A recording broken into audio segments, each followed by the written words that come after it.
इस फिल्म की कहानी एक ऐसी लड़की के ऊपर आधारित है जिसे उसका मकान मालिक रोज बेहोश करके उसके साथ गलत काम करता था। पर जब उस लड़की को इस बारे में पता चलता है तो कहानी में आगे क्या होगा ये हम आज की इस एक्सप्लेनेशन में देखने वाले हैं। आज मैं जिस फिल्म को एक्सप्लेन करने वाला हूँ उसका नाम है द रेजिडेंट और ये फिल्म 2011 में रिलीज हुई थी। मूवी की शुरुआत में हम जूलियट नाम की एक लड़की को देखते हैं जो एक नर्स है और एक हॉस्पिटल में काम करती है। फिर रात को जब जूलियट अपने होटल में आती है तो हम देखते हैं कि वो काफी परेशान है और किसी चीज के बारे में सोचकर सो नहीं पा रही है। दरअसल हाल ही में जूलियट का ब्रेकअप हुआ है जिस वजह से वो थोड़ा डिस्टर्ब रहने लगी है। फिर अगली सुबह जूलियट एक रेंटल अपार्टमेंट देखने जाती है लेकिन उसे वो अपार्टमेंट बिल्कुल भी पसंद नहीं आता। फिर इसके कुछ देर बाद उसे एक दूसरे अपार्टमेंट के लिए कॉल आता है तो जूलियट उसे देखने के लिए उस अपार्टमेंट में पहुंच जाती है।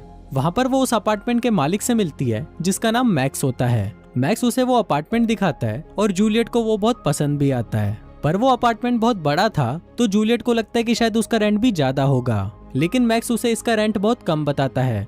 जूलियट जब इसकी वजह पूछती है तो मैक्स बताता है कि इस बिल्डिंग के नीचे से ट्रेन गुजरती है जिस वजह से लोगों को बहुत डिस्टर्बेंस होती है और इस वजह से उसने इस अपार्टमेंट का रेंट कम रखा है। पर जूलियट को इससे कोई प्रॉब्लम नहीं थी, इसलिए वो इस अपार्टमेंट को रेंट करके वहाँ पर शिफ्ट करने लगती है। इसी दौरान वहाँ पर उसकी मुलाकात मैक्स के ग्रैंडफादर से होती है जिनसे बात करते वक्त जूलियट को उनका बिहेवियर काफी अजीब लगता है। फिर एक रात जब जूलियट अपने बेडरूम में सो रही थी तभी वहाँ पर उसे किसी के होने का एहसास होता है। पर जूलियट जब उठकर चेक करती है तो उसे वहाँ पर कोई भी दिखाई नहीं देता।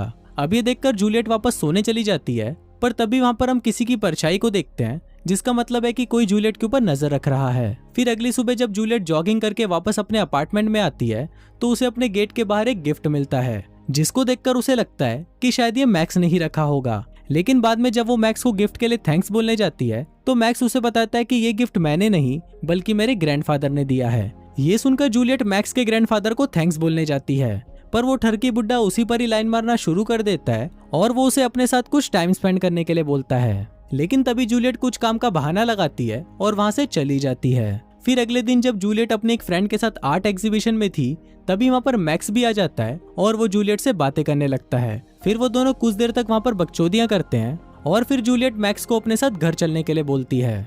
फिर वो दोनों साथ में घर जाने लगते हैं और इसी दौरान उन दोनों के बीच में काफी अच्छी दोस्ती भी हो जाती है।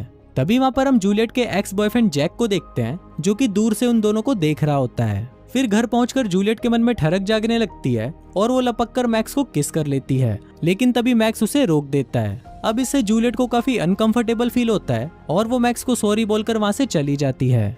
फिर अगले दिन जब जूलियट अपने हॉस्पिटल में थी तभी वहां पर उसे मैक्स का कॉल आता है और वो आज रात को उसे डिनर पर इन्वाइट करता है। फिर रात को जब वो दोनों साथ में डिनर कर रहे होते हैं तो जूलियट मैक्स से पूछती है कि तुमने अभी तक शादी क्यों नहीं की, क्या तुम सलमान भाई के फैन हो। अब इस पर मैक्स मुस्कुराते हुए उसे बोलता है कि मुझे कभी भी इन चीजों के लिए टाइम ही नहीं मिला क्योंकि मेरा ज्यादातर टाइम इस घर और ग्रैंडफादर की देखभाल में चला जाता है। फिर डिनर खत्म होने के बाद जब मैक्स वहां से जा रहा था तभी जूलियट के अंदर फिर से ठरक जागने लगती है और वो मैक्स को पकड़कर किस करने लगती है। इसी दौरान फिल्म फ्लैशबैक में जाती है और हम देखते हैं कि मैक्स जूलियट को पहले से ही जानता था। दरअसल एक दिन जब वो अपने ग्रैंडफादर को हॉस्पिटल लेकर आया था तब वहां पर उसने पहली बार जूलियट को देखा और इसके साथ ही उसे वहां पर यह भी पता चला कि जूलियट अपने लिए एक अपार्टमेंट ढूंढ रही है। इसलिए मैक्स ने जूलियट को अपना अपार्टमेंट रेंट पर देने के लिए कॉल किया।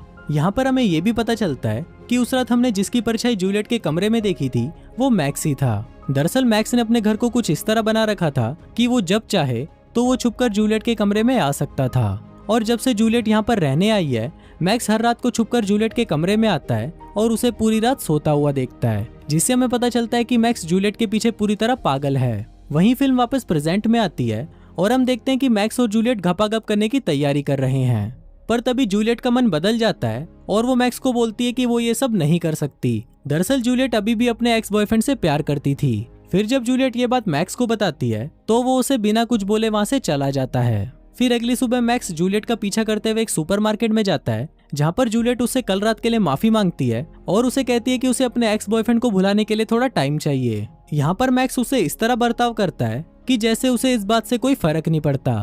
फिर उसी रात जब जूलियट अपने कमरे में सो रही होती है तभी वहाँ पर मैक्स आ जाता है और वो उसे छूने लगता है। पर इसी दौरान जूलियट की नींद खुलने लगती है जिसको देखकर मैक्स वहाँ से चला जाता है। इसके बाद जूलियट उठकर पूरे घर को चेक करती है और इसी दौरान उसे एक खाली कमरा मिलता है जिसकी मदद से मैक्स उसके अपार्टमेंट में आया जाया करता था। फिर अगली सुबह जूलियट मैक्स को उस खाली कमरे के बारे में बताती है तो मैक्स उसे बोलता है कि मैं इसे ठीक कर दूंगा, और फिर वो पूरा दिन वहाँ पर रुककर उसे ठीक करने लगता है। फिर रात को जब जूलियट अपने घर पर खाना बना रही थी तो मैक्स उसे वहाँ पर छुपकर देखने लगता है। तभी वहाँ पर उसे जूलियट की कॉल से पता चलता है कि आज रात को उसका एक्स बॉयफ्रेंड जैक उसके साथ डिनर करने यहाँ पर आने वाला है। फिर इसके थोड़ी देर बाद जब जूलियट वहाँ से चली जाती है तो मैक्स उसके किचन से होते हुए उसके घर में आ जाता है। तभी वहाँ पर जैक भी आ जाता है और उसे देखकर मैक्स भागकर जूलियट के क्लोजेट में छुप जाता है। दूसरी तरफ जैक और जूलियट कुछ देर तक बातें करने के बाद एक दूसरे के करीब आ जाते हैं और वहीं पर ही धुआंधार घपाघप करने लगते हैं। मैक्स भी वहीं छुपकर उन दोनों के इस कार्यक्रम को देख रहा होता है और ये देखकर मैक्स को बहुत ज्यादा जलन होने लगती है। फिर जैक के वहां से जाने के बाद मैक्स गुस्से में जूलियट की वाइन में बेहोशी की दवा मिला देता है जिसको जूलियट पी लेती है। फिर रात को जब जूलियट सो रही होती है तभी मैक्स वहां पर आता है और उसे हर जगह पर छूने लगता है, पर अब क्योंकि जूलियट बेहोश थी तो उसे कुछ भी पता नहीं चलता। फिर अगली सुबह जूलियट काफी लेट उठती है जिस वजह से वो हॉस्पिटल जाने के लिए भी बहुत लेट हो जाती है। फिर कुछ देर बाद जब हॉस्पिटल में जूलियट अपने एक दोस्त से बात कर रही थी तभी हमें पता चलता है कि जूलियट पिछले कई दिनों से रोज काम पर लेट आ रही है। अब जूलियट को भी ऐसा लगने लगता है कि शायद उसके अपार्टमेंट में कुछ तो अजीब हो रहा है, इसलिए वो अगले दिन पूरे अपार्टमेंट में कैमरे लगवा लेती है, पर वो इस बारे में मैक्स को कुछ नहीं बताती। दूसरी तरफ हम मैक्स को देखते हैं जो अपने ग्रैंडफादर को ड्रग्स का ओवरडोज देकर मार डालता है क्योंकि वो अक्सर उससे काफी उल्टा सीधा बोला करते थे।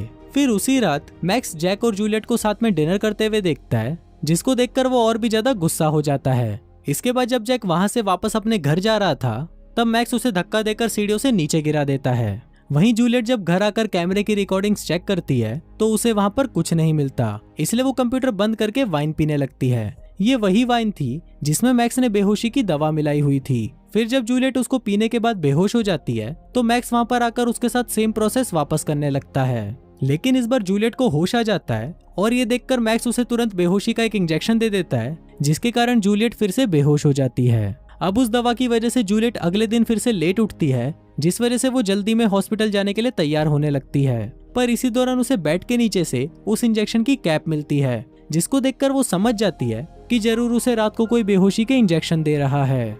इसके बाद हॉस्पिटल जाकर जूलियट अपना खून और यूरिन टेस्ट कराती है ताकि वो पता लगा सके कि कोई उसे ड्रग्स तो नहीं दे रहा। इसके बाद जूलियट को जैक का मैसेज आता है जिसमें उसने लिखा था कि वो आज रात को उसके घर पर डिनर के लिए आ रहा है। दूसरी तरफ हम मैक्स को देखते हैं जो जूलियट के कमरे में आकर उसकी चीजों को छूने लगता है, पर तभी वहाँ पर जैक भी आ जाता है और वो उसके घर में आकर मैक्स के उस सीक्रेट दरवाजे को देखने लगता है, लेकिन तभी मैक्स उसके पीछे आ जाता है और सीन यहीं पर कट हो जाता है। वहीं हॉस्पिटल में हम जूलियट को देखते हैं जिसे अपनी रिपोर्ट पढ़कर पता चलता है कि उसके खून में ड्रग्स हैं। अब जूलियट इससे काफी ज्यादा डर जाती है और वो मैक्स को फोन करने की कोशिश करती है ताकि वो मैक्स को घर जाने से रोक सके, लेकिन बहुत कोशिशों के बाद भी मैक्स का कॉल नहीं लगता। इसके बाद जूलियट भागकर अपने घर जाती है और वो अपने कैमरे की रिकॉर्डिंग्स चेक करने लगती है। तभी उसे भी पता चल जाता है कि उसे हर रात ड्रग्स देने वाला और कोई नहीं बल्कि मैक्स ही था। अब ये देखकर जूलियट बहुत ज्यादा डर जाती है, लेकिन तभी वहाँ पर उससे मिलने मैक्स आ जाता है और वो अपने साथ एक वाइन की बोतल भी लाया था। अब जूलियट उससे काफी नॉर्मली बातें करती है ताकि मैक्स को शक ना हो कि उसे सब कुछ सच पता चल चुका है। इसके बाद मैक्स जूलियट को वाइन ऑफर करता है तो जूलियट उसे कोई बहाना लगाकर उस वाइन को पीने से मना कर देती है क्योंकि उसे भी पता था कि मैक्स ने जरूर इसमें कुछ मिलाया होगा। अब मैक्स को भी शक होने लगा था कि शायद जूलियट को सब कुछ पता चल चुका है, इसलिए वो एक ड्रग्स वाला इंजेक्शन लेकर जूलियट को बेहोश करने की कोशिश करता है, लेकिन तभी जूलियट एक चाकू निकालती है और वो उससे मैक्स पर अटैक कर देती है। अब वो दोनों वहाँ पर कुत्ते की तरह लड़ने लगते हैं, पर तभी जूलियट किसी तरह उससे पीछे छुड़वाती है और बाथरूम में जाकर खुद को लॉक कर लेती है। फिर कुछ देर बाद जब जूलियट आईने में अपनी खूबसूरत शक्ल को निहार रही थी तभी मैक्स वहाँ पर आकर उसे पकड़ लेता है और उसे मारने की कोशिश करता है, पर तभी जूलियट उस पर फिर से हमला कर देती है और वहाँ से भाग जाती है। भागते हुए जूलियट एक रूम में जाती है जहाँ पर उसे एक पंचिंग मशीन मिलती है। वो उस मशीन को लेकर वहाँ से भागने का रास्ता ढूंढने लगती है, लेकिन तभी मैक्स उसे एक मुक्का मारकर नीचे गिरा देता है। इसके बाद मैक्स उसे जान से मारने ही वाला होता है, पर तभी जूलियट उस पर उस पंचिंग मशीन से हमला कर देती है जिससे मैक्स बहुत ज्यादा घायल हो जाता है। इसके बाद मैक्स उसे फिर से पकड़ने की कोशिश करता है, लेकिन जूलियट उससे किसी तरह बचकर एक स्टोर रूम में आ जाती है। वहाँ पर उसे जैक की डेड बॉडी भी मिलती है जिसे मैक्स ने मारा था। फिर कुछ देर बाद मैक्स भी वहाँ पर आ जाता है और जूलियट उस पर पीछे से हमला करने की कोशिश करती है, पर तभी मैक्स उसे पकड़ लेता है और उसे जान से मारने की कोशिश करता है, पर तभी जूलियट उस पंचिंग मशीन से मैक्स पर बार बार वार करती है और उसे मार डालती है। और इसी के साथ ही ये फिल्म यहीं खत्म हो जाती है।